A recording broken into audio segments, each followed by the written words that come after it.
नमस्कार, आपका बहुत बहुत स्वागत है। मैं हूं आपके साथ वर्षा शर्मा और रुक करेंगे उत्तर प्रदेश की खबरों की ओर। खबर लखनऊ से है, जहां भातखंडे सांस्कृतिक विश्वविद्यालय लखनऊ के शताब्दी वर्ष समारोह का भव्य उद्घाटन हुआ। इस अवसर पर मुख्यमंत्री योगी आदित्यनाथ ने विशेष रूप से भाग लिया और विश्वविद्यालय के 100 वर्षों के शैक्षिक और सांस्कृतिक योगदान को सराहा। कार्यक्रम में विश्वविद्यालय के छात्रों, शिक्षकों, विद्वानों और कला प्रेमियों ने भाग लिया। मुख्यमंत्री ने कहा कि भातखंडे संस्कृति विश्वविद्यालय भारतीय संगीत और नृत्य की परंपरा को संरक्षित करने और आगे बढ़ाने में महत्वपूर्ण भूमिका निभा रहा है। उन्होंने छात्रों की शिक्षा और संस्कृति के माध्यम से अपने कौशल को निखारने और देश की सांस्कृतिक विरासत को मजबूत करने के लिए प्रेरित किया है।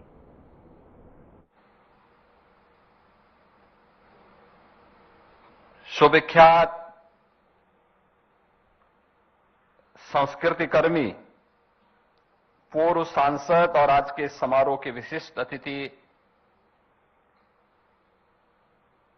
पद्म पुरस्कार से सम्मानित सोनल मानसिंह जी, लखनऊ की महापौर श्रीमती सुषमा खड़कवाल जी, कुलपति भातखंडे संस्कृत विश्वविद्यालय प्रोफेसर मांडवी सिंह जी, विधान परिषद के माननीय सदस्यगण श्री मुकेश शर्मा जी, इंजीनियर अविनीश कुमार सिंह जी, डॉक्टर लालजी प्रसाद निर्मल जी, रामचंद्र प्रधान जी, पवन चौहान जी, माननीय विधायक श्री नीरज बोरा जी, अमरीश कुमार जी, विश्वविद्यालय के सभी पुरातन छात्र, अन्य विशिष्ट महानुभाव, विश्वविद्यालय के हमारे सभी यहां के शिक्षकगण और प्यारे बच्चों, मैं सबसे पहले भातखंडे संस्कृति विश्वविद्यालय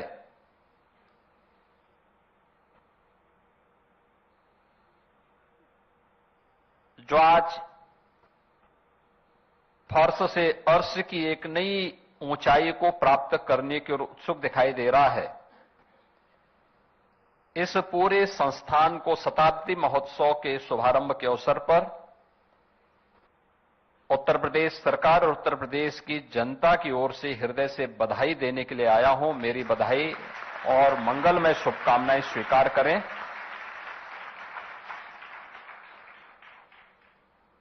यह शताब्दी महोत्सव का शुभारंभ ये केवल एक शताब्दी महोत्सव की एक औपचारिकता नहीं है, बल्कि ये भारत की उस सांस्कृतिक चेतना, साधना और राष्ट्रबोध का क्षण है जिसने पीढ़ी दर पीढ़ी भारत की सांस्कृतिक चेतना को, उसके स्वर को, उसके लय को और उसके संस्कार को एक नई पहचान दी है। और जो आज भातखंडे संस्कृति विश्वविद्यालय के रूप में अपनी एक नई पहचान बना रहा है, उसके शताब्दी महोत्सव कार्यक्रम के शुभारंभ के अवसर पर हम सबको यहां पर एकत्र होने का अवसर प्राप्त हुआ है। मैं इस अवसर पर भातखंडे संस्कृति विश्वविद्यालय, जिसने इन 100 वर्षों में भारतीय संगीत, नृत्य, नाट्य और ललित कलाओं को न केवल संरक्षित किया, अपितु ने आधुनिक शैक्षणिक व्यवस्था से प्रतिष्ठित कर एक संस्कृति कर्मी भी राष्ट्र निर्माण में अपना योगदान दे सकता है, अपनी उस भूमिका का बखूबी निर्वहन करने का प्रयास किया है। इसके लिए मैं भातखंडे संस्कृत विश्वविद्यालय से जुड़े हुए उन सभी महानुभावों के प्रति कृतज्ञता ज्ञापित करते हुए,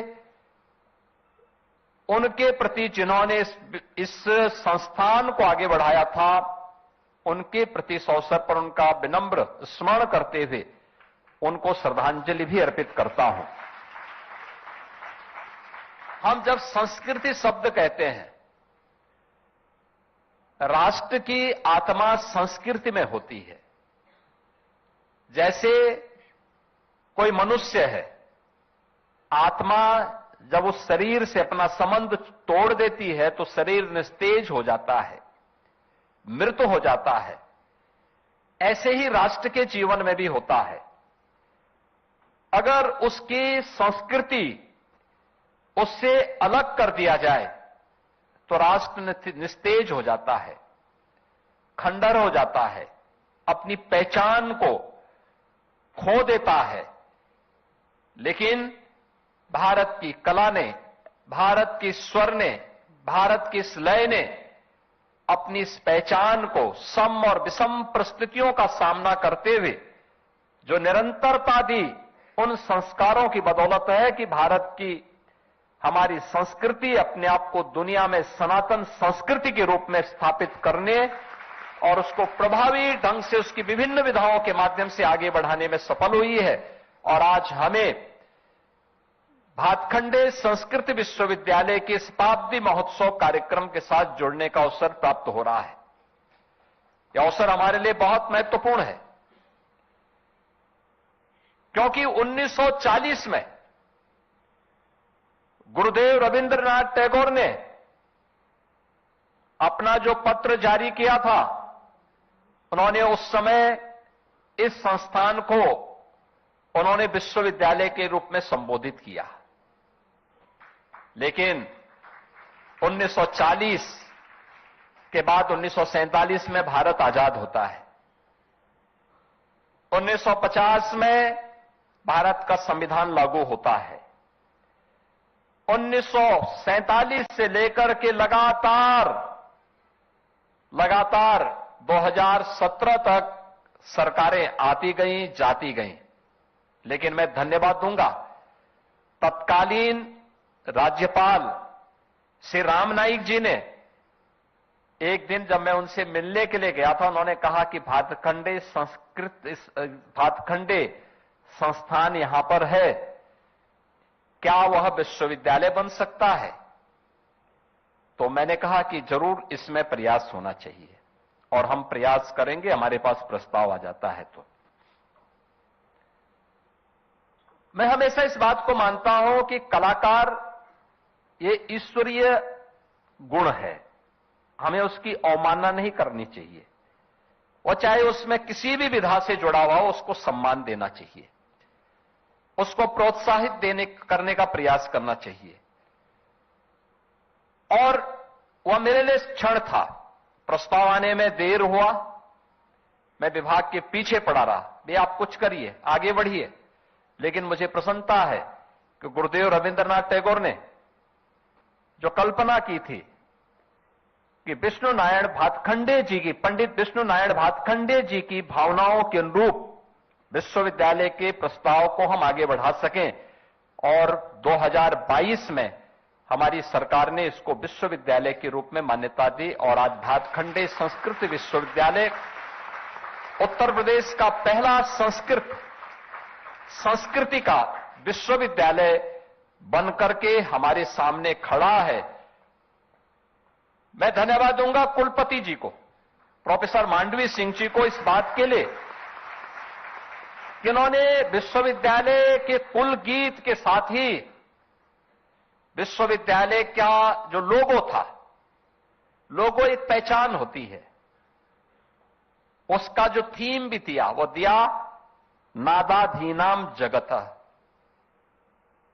यानी नाद के अधीन ये पूरा जगत है। कितना सुंदर।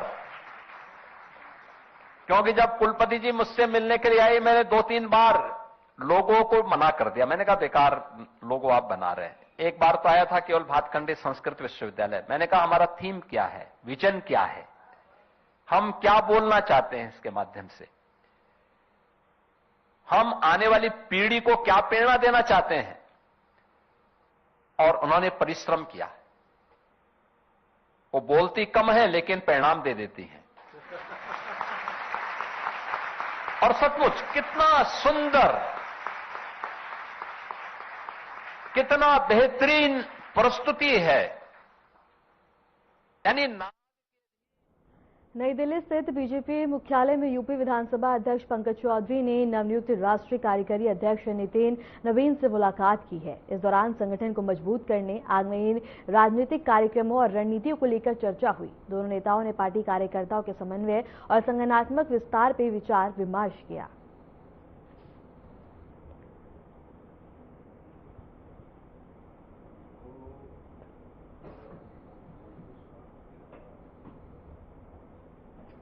कन्नौज से पूर्व बीजेपी सांसद सुब्रत पाठक ने बीते लोकसभा चुनाव में मिली हार को लेकर बड़े सवाल उठाए हैं। एसआईआर को लेकर उन्होंने कहा कि अगर इस समय पर रहते सही ध्यान नहीं दिया गया तो समाजवादी पार्टी का नॉमिनेशन तक नहीं मिलता। सुब्रत पाठक ने दावा किया कि कन्नौज में करीब 3 लाख वोट कटे हैं, जो सभी बीजेपी के नहीं थे।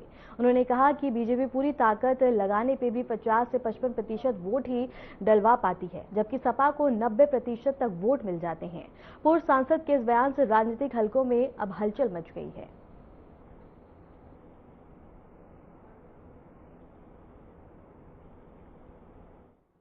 एसआईआर अभियान पर हम लोगों ने गंभीरता से अगर इस पर ध्यान दिया, हमने गंभीरता से अगर इस पर ध्यान दिया, तो आप याद रखना, समाजवादी पार्टी दूरबीन लेकर भी ढूंढे नहीं मिलेगी। इस एसआईआर अभियान और उनके ताबूत पर अंतिम कील साबित होने वाला है।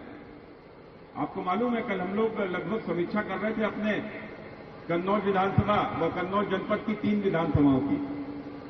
हम लोगों के हिसाब से तो लगभग 3 लाख वोट कटने जा रहा है। मैंने 3 विधानसभा में 3 लाख वोट। आप सोच रहे हो अखिलेश यादव जीते कितने वोटों से?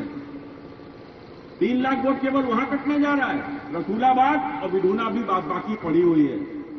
आप समझो, अगर 2-3 लाख वोट भी सारी विधानसभाओं में अगर कट गया तो ये वोट किसका कटेगा? इस वोट का नुकसान किसको होने वाला है? हमारा कोई नुकसान नहीं होने वाला है। क्यों नहीं होने वाला? देखो, बात बहुत जिम्मेदारी से कह रहा हूं, बहुत सही बात कह रहा हूं। लगभग फर्जी वोट हर बूथ के ऊपर है।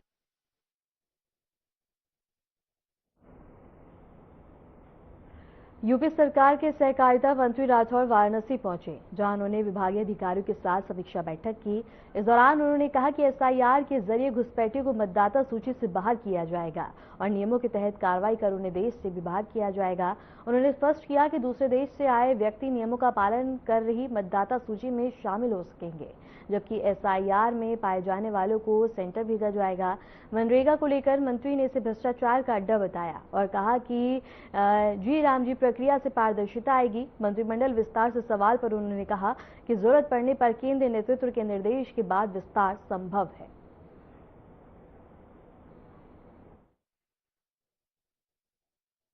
फिर अभी जो हम लोग को और 24 तारीख का जो डेट बढ़ा है चुनाव आयोग की तरफ से, उसका इंतजार करना चाहिए।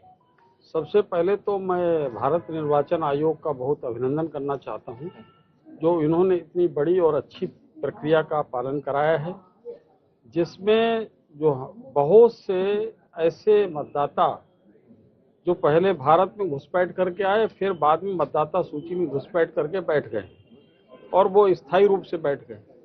ऐसे मतदाताओं को निकालने का काम, तो पहले इनको मतदाता सूची से बाहर निकाला जाएगा और उसके बाद इस देश से इनको बाहर निकाला जाएगा। अच्छा, बाहर निकाला जाएगा। पिछले 11 साल में सिर्फ 8,400 लोग ही निकाले गए हैं, ये आंकड़ा संसद में दिया गया है। तो क्या लगता है यूपी में आने वाले दिनों में युद्ध स्तर पर इस पे काम होगा? क्योंकि अभी फिलहाल ऑपरेशन टार्च भी शुरू है यूपी में।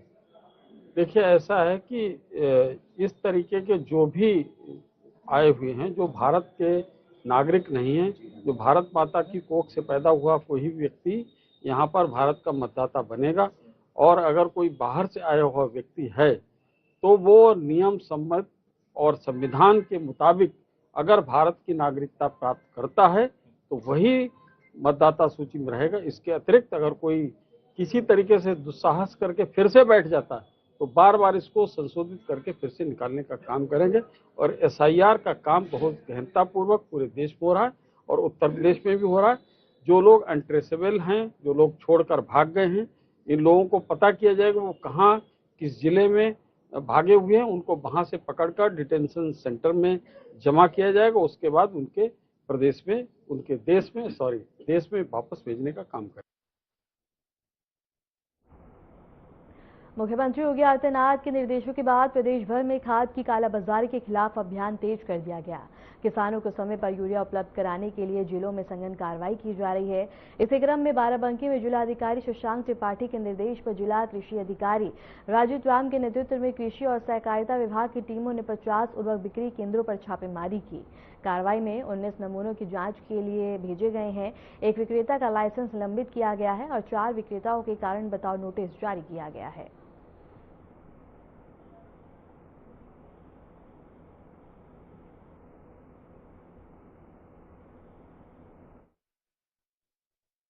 रिलायंस वालों को फोन करते हैं, उनके फोन वितरण भी हुआ है। उसमें धीरज गुप्ता जी रिलायंस की तरफ देख रहे हैं, बाकी बायो सर्किल की तरफ की टीम लगी हुई है, उनके नंबर भी वितरण है, पेपर मीडियम भी ले जा रहे हैं। तो किसान वहां फोन करेंगे तो उनकी टीम पहुंचेगी। कभी कभी ऐसा होता है किसी गांव में चल रही है, आधा गांव कटा है और आधा बचा हुआ है, तो उस गांव के किसान उनको रोक लेते हैं। जैसे उन्होंने कहा कि मैं कल आ जाऊंगा, तो कल ना पहुंच करके परसों पहुंच जाते हैं। बस इतना अंतर है। बस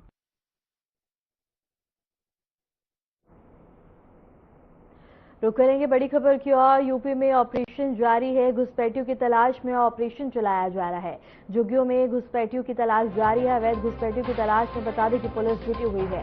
कई संगीत के बता दें कि थाने पर रिकॉर्ड। और इस वक्त की बड़ी खबर हम आपको बता रहे हैं, जहां यूपी में घुसपैठियों की तलाश में ऑपरेशन टॉर्च चलाया जा रहा है। यूपी में ऑपरेशन लगातार जारी है। झुग्गियों में घुसपैठियों की तलाश जारी है और लगातार कार्रवाई की जा रही है। अवैध घुसपैठियों की तलाश में बता दें कि पुलिस जुटी हुई है, लगातार कार्रवाई करती हुई नजर आ रही है। कई संगीतों के छाने गए रिकॉर्ड। और इस वक्त की बड़ी खबर हम आपको बता दें, उत्तर प्रदेश में ऑपरेशन टॉर्च जारी है। घुसपैठियों की तलाश में ऑपरेशन चलाया जा रहा है, जहां लगातार कार्रवाई की जा रही है। झुग्गियों में घुसपैठियों की तलाश लगातार जारी है, जिसके बाद बता दें कि कार्रवाई की जा रही है। और कई संगीतों के बता दें कि रिकॉर्ड भी निकाले गए हैं। और इस वक्त की बड़ी खबर हम आपको बता रहे हैं, जहां उत्तर प्रदेश के कई जिलों में ऑपरेशन लगातार जारी है। कानपुर, वाराणसी, झांसी और मुजफ्फरनगर में पुलिस और सुरक्षा एजेंसियां अवैध घुसपैठियों की खोज में जुटी हुई है। झुग्गी और आबादी वाले इलाकों में तलाशी अभियान चलाकर संगीतों के रिकॉर्ड जांचे जा रहे हैं। पुलिस अधिकारियों के अनुसार अभियान का उद्देश्य प्रदेश में अवैध रूप से रह रहे व्यक्तियों की पहचान कर उन्हें कानून के दायरे में लाना है। और तलाशी के दौरान कई संगीतों के रिकॉर्ड भी निकाले जा रहे हैं और उनसे पूछताछ की जा रही है। और पूछताछ के आधार पर ही कार्रवाइयां की जा रही हैं। सुरक्षा एजेंसियां आगामी दिनों में भी अभियान को तीव्र बनाए रखने और प्रदेश के अन्य संवेदनशील इलाकों में घुसपैठियों की सक्रिय पर निगरानी रखे हुए है। और प्रशासन ने आम नागरिकों से सहयोग की अपील करते हुए कहा है कि किसी भी संदिग्ध गतिविधि की सूचना तुरंत ही पुलिस को दे। और ये तस्वीरें हम आपको दिखा रहे हैं वाराणसी से, मुजफ्फरनगर से। और इसके साथ ही इन सभी जगहों पर लगातार बता दें कि कार्रवाई देखने को मिल रही है। घुसपैठियों की सक्रियता पर निगरानी लगातार जारी है। और इन निगरानियों के जरिए से बता दें कि कार्रवाई प्रशासन की ओर से की जा रही है। और प्रशासन ने आम नागरिकों से सहयोग की अपील करते हुए कहा है कि किसी भी संदिग्ध गतिविधि की सूचना तुरंत ही पुलिस को दे। और इन तस्वीरों में भी आप देख सकते हैं कि किस तरह से प्रशासन घुसपैठियों की धरपकड़ में लगा हुआ है। घुसपैठियों की तलाश जारी है और सभी जगहों पे बता दें कि उनके अड्डों को ढूंढकर उन पे लगातार कार्रवाई की जा रही है। झुग्गियों में घुसपैठियों की तलाश जारी है। और इन सभी तस्वीरों में स्पष्ट रूप से हम आपको दिखा रहे हैं, जहां प्रशासन की ओर से लगातार कार्रवाई की जा रही है। और लगातार बता दें कि घुसपैठियों की तलाश के बाद प्रशासन मुस्तैदी के साथ कार्रवाई करता हुआ नजर आ रहा है। कई संगीतों के बता दें कि रिकॉर्ड्स भी छाने गए हैं। और इसके साथ ही बता दें कि घुसपैठियों की तलाश में पुलिस लगातार लगी हुई है। मथुरा के थाना बलदेव क्षेत्र में यमुना एक्सप्रेसवे पर हुए हादसे में मृतकों की संख्या 13 से बढ़कर 18 हो गई है। जिला प्रशासन ने पहले 13 मौतों की पुष्टि की थी, लेकिन यह आंकड़ा बढ़ने का खुलासा हुआ है। एडीएम पंकज वर्मा के अनुसार हादसे में मिले मानव अवशेषों का पोस्टमार्टम कराया गया, जिसमें से 3 की पहचान हो चुकी है और उनके शव परिजनों को सौंप दिए गए हैं। शेष अवशेषों की पहचान की प्रक्रिया लगातार जारी है। कल जो दुर्घटना हुई थी यमुना एक्सप्रेस वे पे, उस पे जो कुल मानव शरीर निकाले गए थे, सीएमओ साहब की रिपोर्ट के हिसाब से 18 लोगों को पोस्टमार्टम किया गया है। और उसमें से 3 लोगों का शरीर, उनके परिवार के लोग, जो परिजन साथ में थे, उन लोगों ने बता दिया था कि उनके परिजन का ही शरीर है। वो लोग अपना घर ले जा चुके हैं। और उसके अलावा बाकी और परिजन यहाँ आज पहुंचे हुए हैं। लगभग सब लोगों के परिजन आ गए हैं और उन लोगों का ब्लड सैंपल डीएनए सैंपलिंग के लिए भेजा गया है। जैसे डीएनए सैंपल की रिपोर्ट आती है, वैसे उनके हम परिजनों को उनका शव सुपुर्द करेंगे। सर, कितने लोगों के डीएनए सैंपल भेजे गए?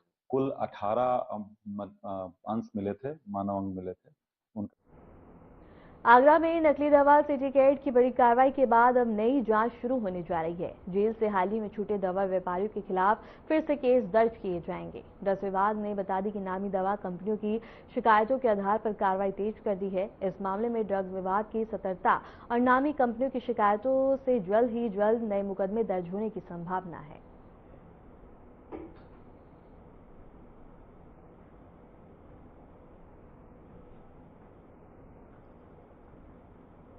चंदौली सदर कोतवाली में उस समय बवाल मच गया जब सैकड़ों लोगों ने कोतवाली का घेराव कर लिया। कोतवाली परिसर के अंदर और बाहर जमकर शोर शराबा हुआ। मामला एक निजी अस्पताल के डॉक्टर से जुड़ा है, जिसने राज्य महिला आयोग की सदस्य सुनीता श्रीवास्तव पर बदतमीजी और गाली गलौज का आरोप लगाया। डॉक्टर और उनके समर्थक आरोपी सदस्य के खिलाफ मुकदमा दर्ज कराने की मांग पर अड़े हैं। हंगामे के दौरान समर्थकों और पुलिसकर्मियों और इसके साथ ही कोतवाल से धक्का मुक्की भी हुई। स्थिति तनावपूर्ण बनी हुई है, जिसे देखते हुए मौके पर अतिरिक्त पुलिस बल तैनात किया गया है। औरतों के साथ व्यवहार ठीक नहीं कर रहे हो, इनको बैठाए हुए हो, इनको पाल के रखे हो। इन कुत्तों को जो औरतें बैठी हुई है तुम्हारे कुत्ते हैं, तुम इनको अपने पैसे से पाले हो और तुम महिलाओं के साथ अभद्र व्यवहार कर रहे हो। जेल भिजवा देंगे। चेहरा रिकॉर्ड करो, वीडियो बनाओ और इसको जेल भेजो। ये डॉक्टर साहब को पक्ष लेना है। आप मेरा भाई मेरा पक्ष नहीं लेगा तो कौन लेगा? मैं बिना खाए घर में रोज डांट सुनता हूँ। मेरी बीवी रोज बोलती है मर जाओगे तो मैं क्या करूँगा? मेरे बच्चे रात उठा तो वो आके यहाँ पे नहीं दिखा रहे। आप महिला आयोग के जो महिला आयोग की अध्यक्ष FIR की धमकी देके है, वो इन महिलाओं के पास आवे और इनसे माफी मांगे। फिलहाल के लिए उत्तर प्रदेश की खबरों में इतना ही। नमस्कार।